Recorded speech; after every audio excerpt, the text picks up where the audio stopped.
Esta mañana vamos a seguir leyendo el Evangelio según San Lucas. Estamos en el Evangelio según San Lucas y vamos a leer el capítulo 12. Muy bien, muchas gracias. Estamos en el capítulo 12 y hoy vamos a leer el versículo 32. Muy bien, hermana, qué alegre. Estamos ahí bendecidos entonces.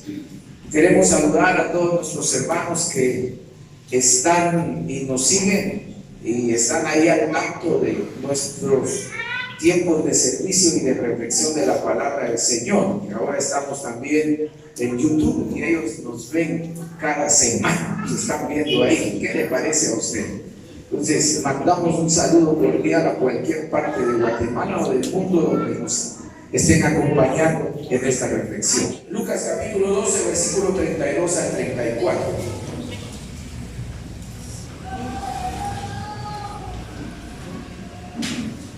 Y vamos a dar continuidad a la lectura que ya hemos iniciado desde algunas semanas.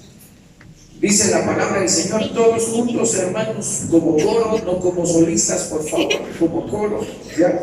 Dice, no temáis, manada pequeña, porque a vuestro Padre le ha placido darnos el reino. Vended lo que poseéis y dad limosna. Haceos bolsas que no se envejezcan, tesoros en los cielos que no se agoten, donde el ladrón no llega, ni polillas destruye. Porque donde está vuestro tesoro, ahí estará también vuestro corazón. Señor, háblanos esta hermosa mañana y que nuestro corazón pueda recibir de ti, Señor, el aliento, la fortaleza y también, Señor, el ánimo que necesita. Que tu Espíritu Santo nos dirija, es nuestra oración, en el nombre de Jesús. Amén y amén. He titulado el sermón de hoy, la evidencia de ser discípulo de Jesús. ¿Quieren repetir conmigo? La evidencia de ser discípulo de Jesús.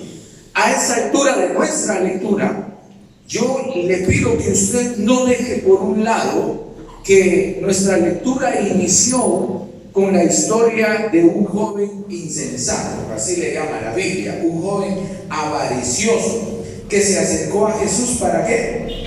Para pedirle que por favor, estamos en la introducción, que por favor su hermano repartiera la herencia entre ellos. Entonces Jesús parte de ahí para darnos una serie de lecciones. Puso un ejemplo sobre un hombre avaricioso que acumulaba para sí, sin pensar en la vida, sin pensar en el futuro, sin pensar en la muerte y sin pensar para qué acumulaba demasiado. Ahora, luego de eso, Jesús se pasa al tema de la ansiedad, de la preocupación extrema de los seres humanos, de que los seres humanos a veces son un poco exagerados en el tema de la preocupación y van más allá a preocuparse por cosas que no son necesidades. De eso habla Jesús. Pero cuando Jesús habla de esto, no está promoviendo la pereza. Eso fue lo que dijimos. Jesús no está promoviendo la pereza. Cuando Jesús dice, no se afanen por lo que van a comer, por lo que van a vestir, Jesús no está diciendo, no hagan nada, quédense en su casa, cómodos, tranquilos, sin hacer nada. No, Jesús no está diciendo eso, de ninguna manera, sino Jesús está hablando del corazón avaricioso, de aquel corazón que se preocupa todos los días por acumular, guardar. Y eso lo vamos a ver reflejado también en el versículo 33 que hemos leído ya esta mañana. En el pasaje de hoy, Jesús va a confrontar a sus seguidores. Posiblemente era un grupo pequeño, y ya vamos a ver por qué. Dentro de toda la gente que estaba escuchando a Jesús, es posible que un grupo pequeño sea el que entendía realmente lo que Jesús quería decirles con estas palabras. Entonces, la confrontación se basa en las siguientes palabras. Usted me dice, ¿cuál es el versículo lema o clave de hoy? Donde está vuestro tesoro, ahí estará también vuestro corazón. Jesús termina diciendo en el versículo 31, Fíjese que revisando la nueva versión internacional, ahí los estudiosos no hicieron una división entre el versículo 31 y 32. Si usted ve su Biblia, la Reina Valera, cuando termina el versículo 31, hay otro título que dice tesoro en el cielo.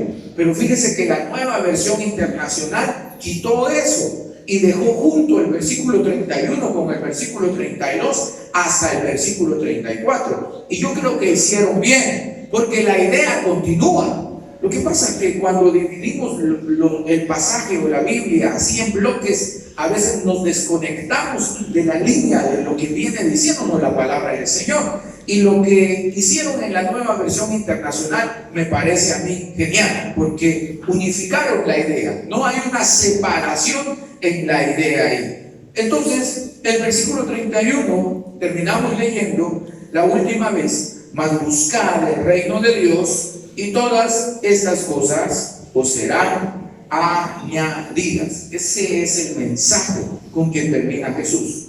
Pero el versículo 32 sigue hablando de lo mismo, no es algo diferente. El versículo 32 sigue hablando de la preocupación de los hombres que están llenos de avaricia en su corazón. Y él dice: no temáis, y aquí voy al número 1. Jesús dirige su mensaje a un grupo pequeño diciéndoles: no temáis, manada pequeña, porque a vuestro Padre le ha placido daros el reino. Detengámonos unos minutos aquí para hacer algunas aclaraciones. Dije que Jesús se dirige a un grupo pequeño con estas palabras: manada pequeña, grupo pequeño, no amplio, grupo pequeño. Parece que Jesús está resaltando, hermanos, que son pocos los que estaban atendiendo a lo que él estaba diciendo. Como que la enseñanza de Jesús no estaba llegando al corazón de muchos, sino estaba llegando al corazón de pocos, a un grupo pequeño que realmente entendía lo que Jesús quería enseñar con las palabras respecto a la avaricia y a la ansiedad y el afán también. Se trata de un grupo o de aquellos que van abriendo su entendimiento al verdadero sentido de la vida, lo cual se complementa con una frase siguiente. Pero hemos venido hablando también alrededor de todo esto, hermanos. ¿Cómo se disfruta la vida? ¿Qué es lo que necesita la vida de un ser humano para sentirse pleno? ¿Qué necesita la vida de nosotros, los hombres, los hijos de Dios, para sentirse una vida satisfecha? ¿En dónde está el enfoque de la vida de los seres humanos? Esa es una pregunta que siempre se han hecho los seres humanos. Y todos los seres humanos buscan una forma de sentirse satisfechos en su vida, de saber que están llevando bien la vida y que la están viviendo de manera adecuada. Entonces, algunos piensan que el sentido de la vida está en la acumulación. Eso es lo que Jesús está confrontando. Que muchos piensan que el sentido de la vida está en tener amontonado en las bodegas y en muchos lugares, hermanos, tantos bienes. Y Jesús viene a confrontar eso y les dice: ustedes deben saber, manada pequeña, grupo pequeño que va entendiendo el sentido de la vida. ¿Cuál es el sentido de la vida en esta frase? Lea conmigo la segunda parte de este versículo: porque a vuestro Padre le ha placido daros el reino. Hay un cambio en la expresión de Jesús aquí sobre el Padre, porque Jesús siempre ha venido diciendo: mi Padre que está en los cielos, el Padre que me envió. Pero ahora Jesús cambia el panorama o cambia la forma de expresar de mi Padre, y ahora él dice: vuestro Padre. Préstele atención a esto. Vuestro Padre es el cambio que hace Jesús. Este cambio es esperanzador. Este cambio es abrazador. Es algo que le está diciendo al corazón del discípulo: se trata de mi Padre también. Y este Padre me da el privilegio de estar bajo el gobierno y el reinado de Él. El enfoque de Jesús va ahí, de pertenencia, de que es mi Padre. Hermanos, creo que esa palabra "a mí" está presente en la edad de muchos niños. Hay una edad de 7, 8 años en donde los chicos hablan del mí. Y todo es de ellos. Nada le pertenece a nadie más. Mí. Todo es mío. Y los chicos pasan por una edad. Porque no hay nada más satisfactorio en la vida quizás que hablar de algo que nos pertenece a nosotros. De sentirnos orgullosos de algo que es nuestro. Y entonces esta frase de vuestro Padre le está diciendo a esta manada pequeña: ustedes son privilegiados, manada pequeña. Ustedes que van entendiendo que ustedes tienen una relación en el reino de Dios con su Padre. Mis hermanos, este es un sentido de familia. Jesús nos está dando un sentido de pertenecer a algo, en un vínculo tan fuerte en la vida. ¿Cuál es el vínculo más fuerte para los seres humanos? Los primos. Primos. Los tíos. ¿Qué tal tío que le vaya bien? Los abuelos. O padre e hijo. ¿Cuál es la relación más fuerte en la vida del ser humano? Padre e hijo. ¿Usted prefiere más a su esposo o a sus hijos? Ya lo puse en qué pensar, ¿verdad? Los hijos. Damos todo por los hijos. Damos todo por esa relación. Y Jesús le dice a la manada pequeña: manada pequeña, Dios les da a ustedes la oportunidad de tener ese vínculo con su Creador, de padre e hijo, de rey y de alguien que está en ese reino tan hermoso. ¿Qué le parece? Muy bien. Ahora, número 2. Hay una prueba para confirmar al discípulo. Hay una prueba que confirma el corazón del discípulo. Veamos el versículo 33. ¿Cómo dice Jesús? Vended lo que poseéis y dad limosna. Haceos bolsas que no se envejezcan, tesoros en los cielos que no se agotan, donde el ladrón no llega, ni polilla no destruye. Hay algunos aspectos culturales que nos arroja este versículo. Por ejemplo, ¿en dónde guardaba la gente su dinero? ¿En dónde lo guardaba? Luego en el versículo 33. Haceos bolsas que no se envejezcan. Como que usaban una especie de bolsa para guardar lo valioso, ¿verdad ustedes? Y ahí los guardaban, ahí los conservaban, y ellos decían: ahí está seguro todo mi dinero, ahí está seguro todo lo que tengo. Y Jesús les dice: esas bolsas se hacen viejas, pero allá en el cielo, allá en el otro lado, sí, en el cielo, allá esas bolsas no les pasa nada. Pero miremos qué es lo que Jesús quiere resaltar aquí. Primero dice Jesús: vendan lo que tienen y dan limosna. Eso nos recuerda a un joven rico. No vamos a ir al pasaje, solo vamos a recordar la historia, que se acercó a Jesús con la intención de que Él le confirmara de que ella tenía su base al reino de los cielos. Este joven se acerca y dice: Jesús, ¿qué debo hacer para heredar el reino de los cielos? Y Jesús tiene una conversación con él. ¿Qué dicen los profetas? ¿Qué dice Moisés? Y él le dice: todo eso ya lo hice. Escuche bien. El joven responde: todo lo que tú me dices, Jesús, yo ya lo hice. Vivo conforme a los mandamientos, oro bastante, leo la ley, obedezco las instrucciones, me encamino de acuerdo a cómo lo enseñó Moisés y los profetas. Y él le dice: todo eso ya lo cumplí, ya lo he hecho. Y Jesús le dice: te falta una cosa. ¿Qué le faltaba? Jesús le dice: vende todo lo que tienes y dáselo a los pobres. Y entonces dice la escritura que el joven se dio media vuelta y se fue caminando triste. ¿Por qué se fue triste? ¿Por qué se fue triste? porque era rico, dice la Escritura. Pero esa frase indica lo que nos dijeron de este lado, de que para él era difícil ese desprendimiento, tenía mucha dependencia en sus riquezas, y para él esa acción de despojarse de aquello material por seguir a Jesús era una decisión que lo ponía entre la espada y la pared.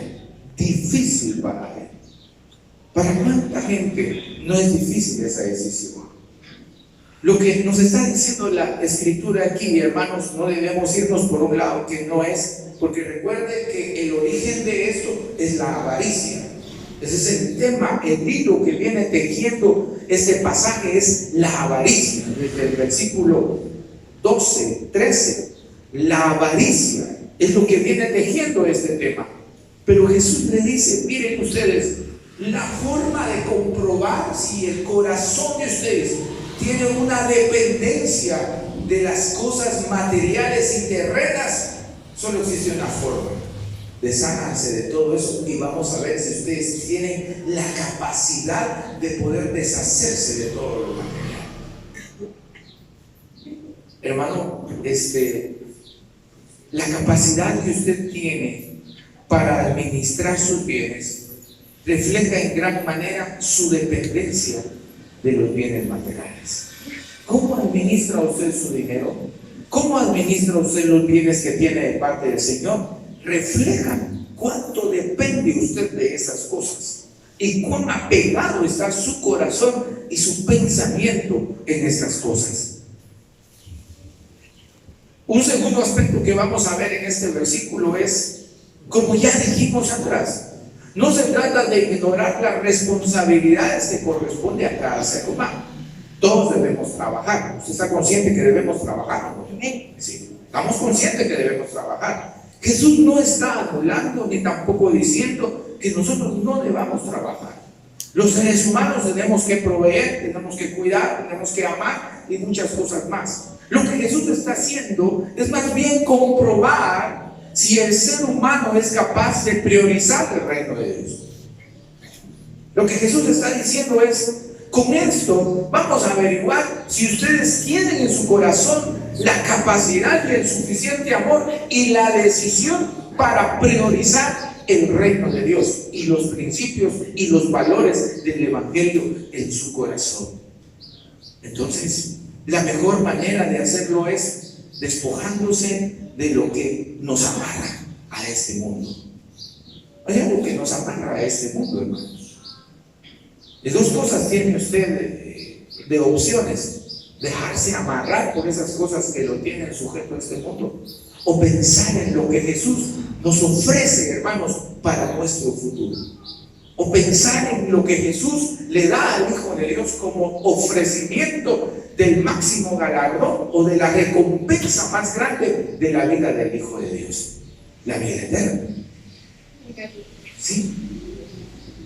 Como discípulos de Jesús, se nos hace ver que nuestra prioridad es el reino de los cielos. Lo que Jesús quiere decirnos aquí, mis queridos hijos, lo que ustedes deben saber, que el enfoque de los hijos de Dios debe estar en el reino de los cielos, no al revés.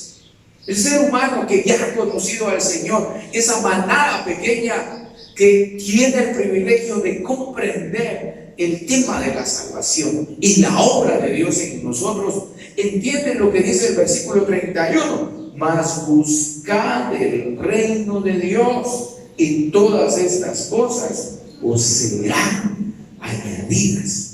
Lo que la Escritura nos está recordando es la importancia, hermanos, para el Hijo de Dios de no perder el enfoque de su vida. Jesús no está anulando que los hijos de Dios necesitemos provisión. Él no está anulando esto, mi querido hermano. Jesús no está anulando que usted crezca como persona, como ser humano, que logre, que alcance, que cumpla metas, objetivos, sueños, que se vuelva en un hombre exitoso, mujer exitosa. Jesús no está anulando eso.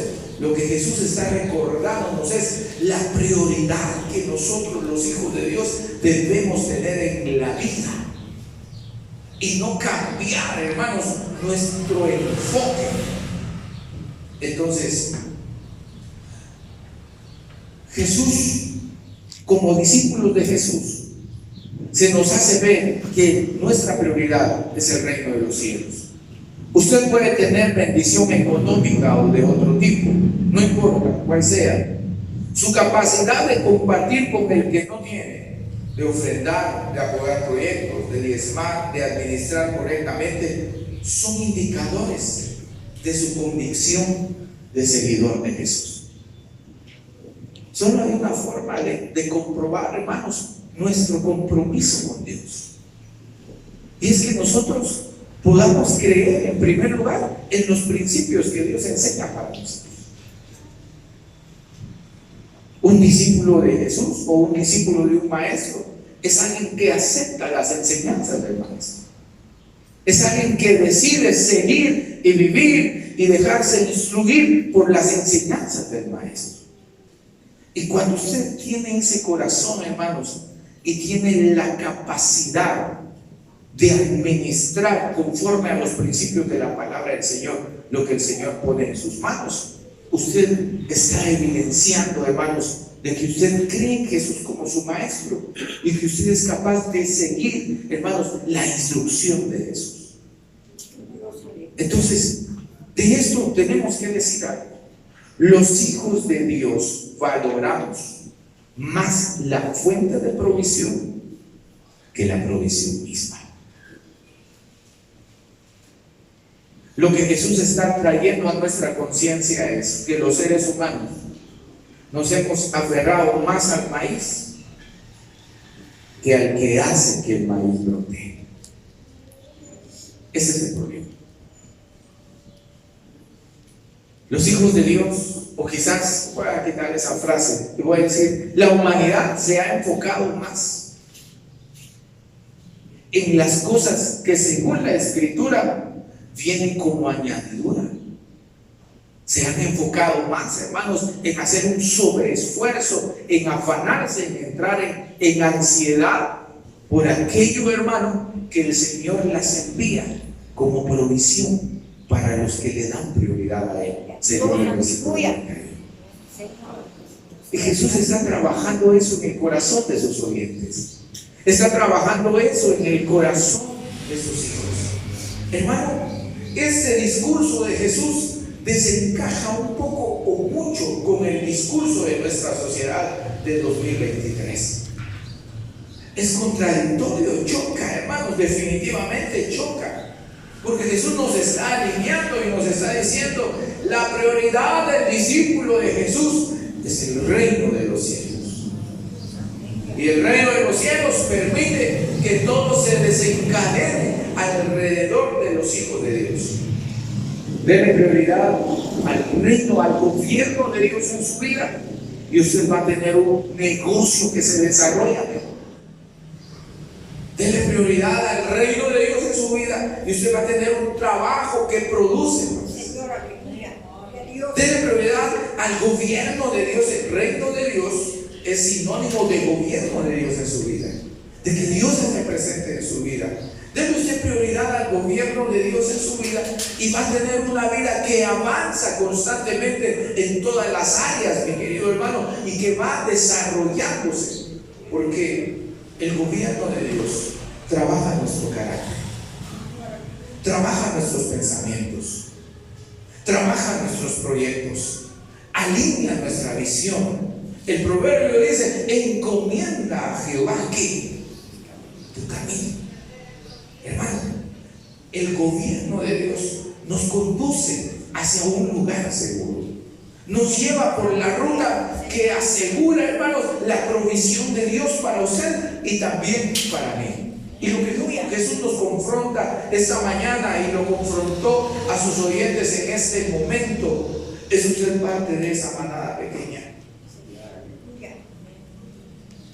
comprende lo que Jesús está diciendo?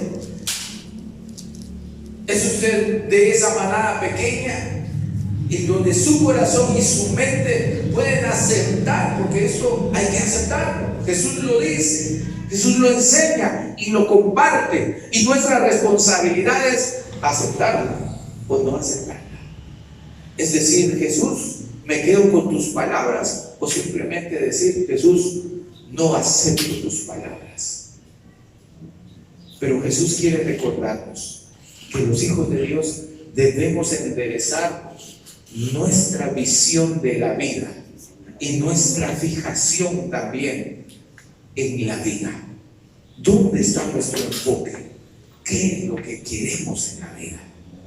Entonces hoy hablamos mucho más de la provisión que necesitamos que del Dios proveedor.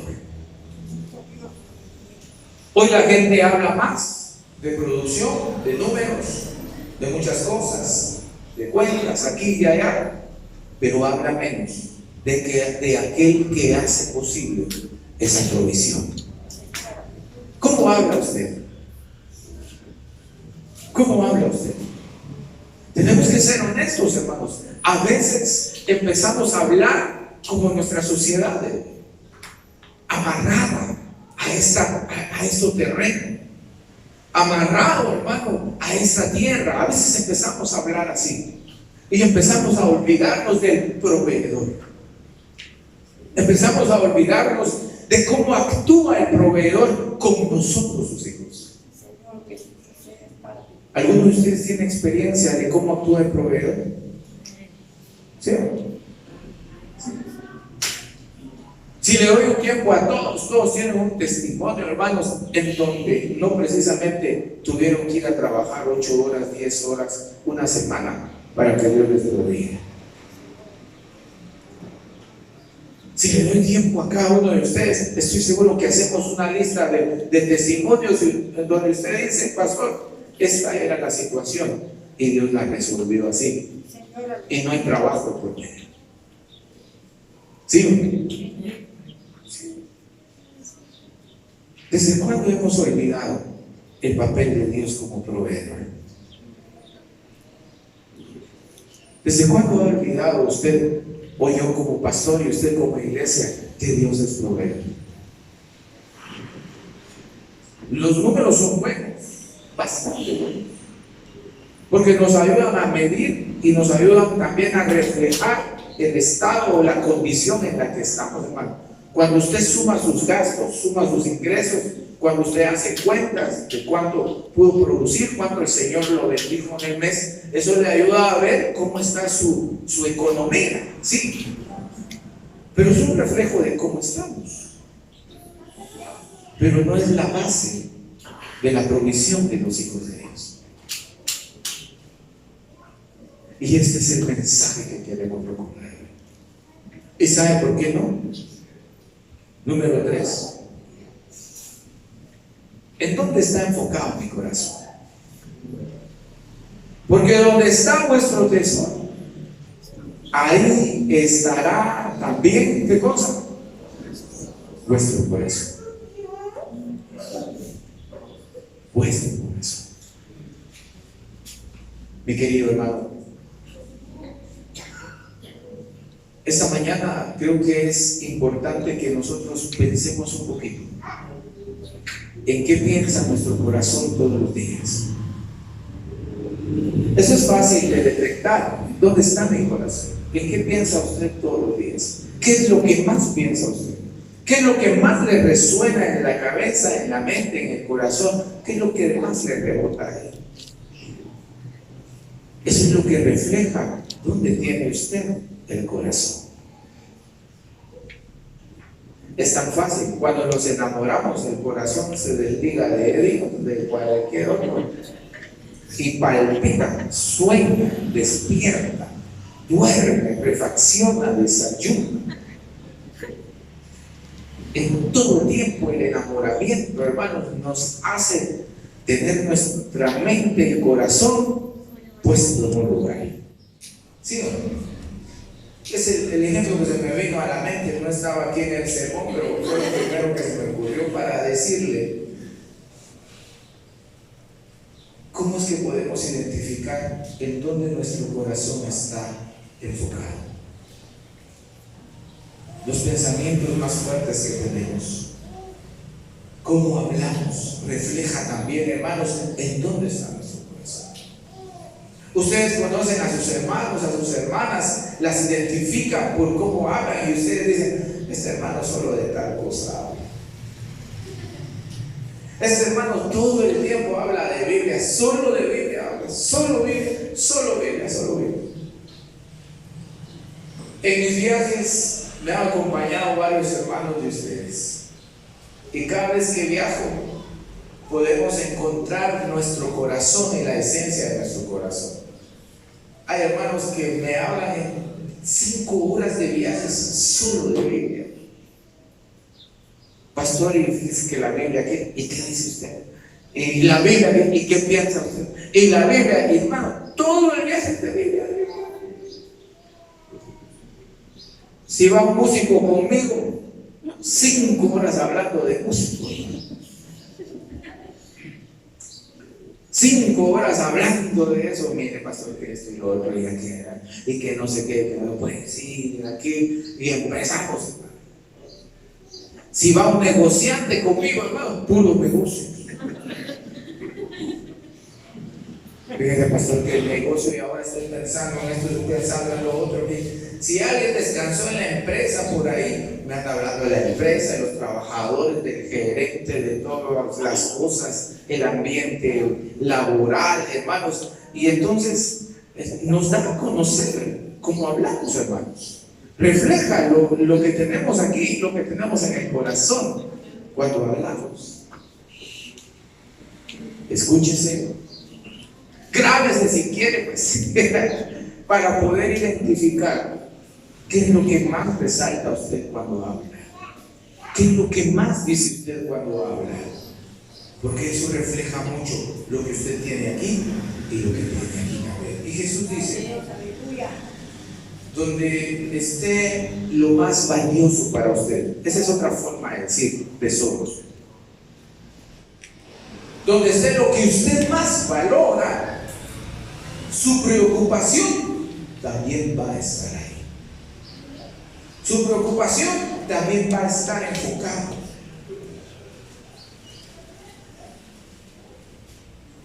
Creo que es bueno decir esta mañana, a manera de conclusión, tengo 2 aspectos que voy a mencionar en la conclusión. Hay un principio que es indiscutible.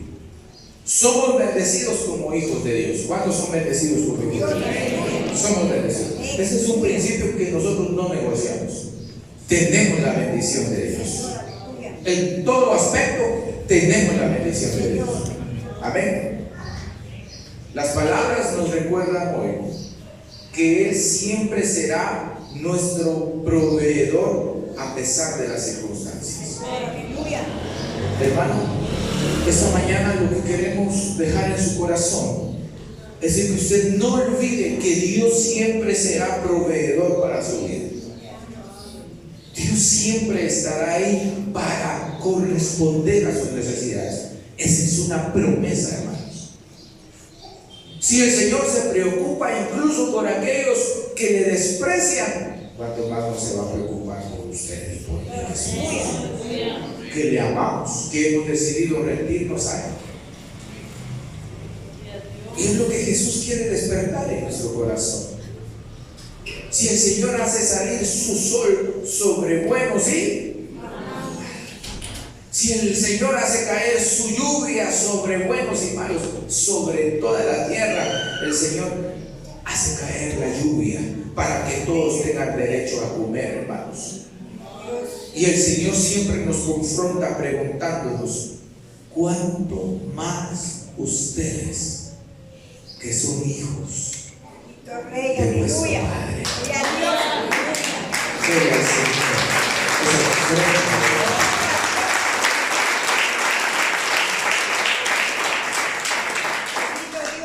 ¿Cuánto más ustedes?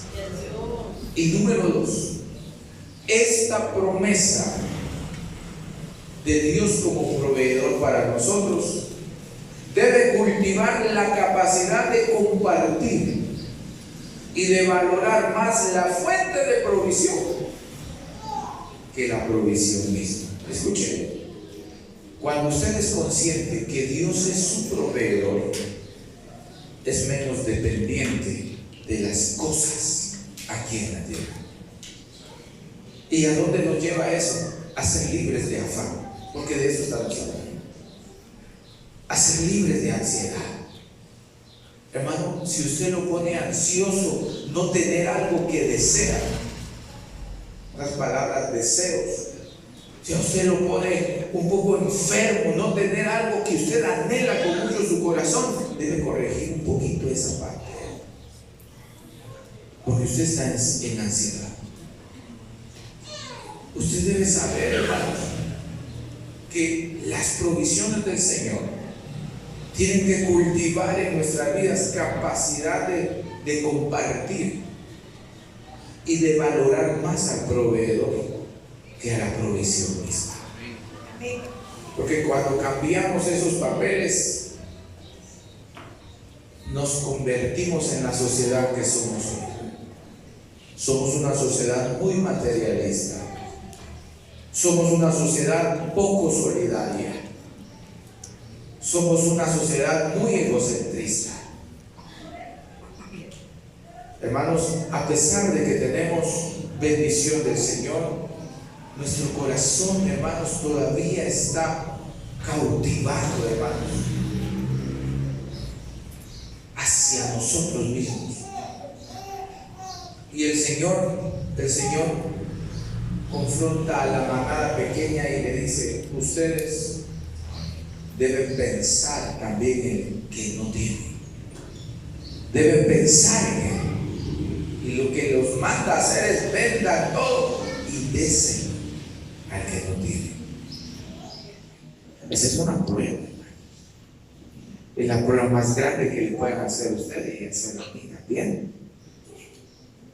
Pero hemos entendido esta mañana que la intención de Jesús es regresar nuestro corazón a Dios como proveedor, para que emocionalmente estemos estables, estemos tranquilos, confiados en la provisión de Él.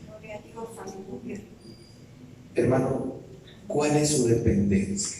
¿De qué depende usted? ¿Qué tan amarrado está usted de las cosas en la vida? ¿Cuánto apego tiene por esta vida y por las cosas que ofrece, las creaciones de aquí mismo, de la tierra misma, los inventos de esa tierra? He sabido que hay muchas personas que se dedican a hacer publicidad de productos, pero ellos no consumen nada de eso, porque su misión es otra, es hacernos dependientes de cosas, hermanos, a los seres humanos. Pero usted debe velar por su corazón para que no caiga en ansiedad ni tampoco en afán.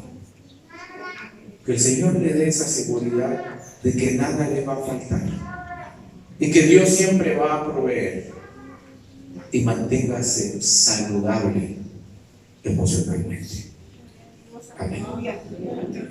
Bueno.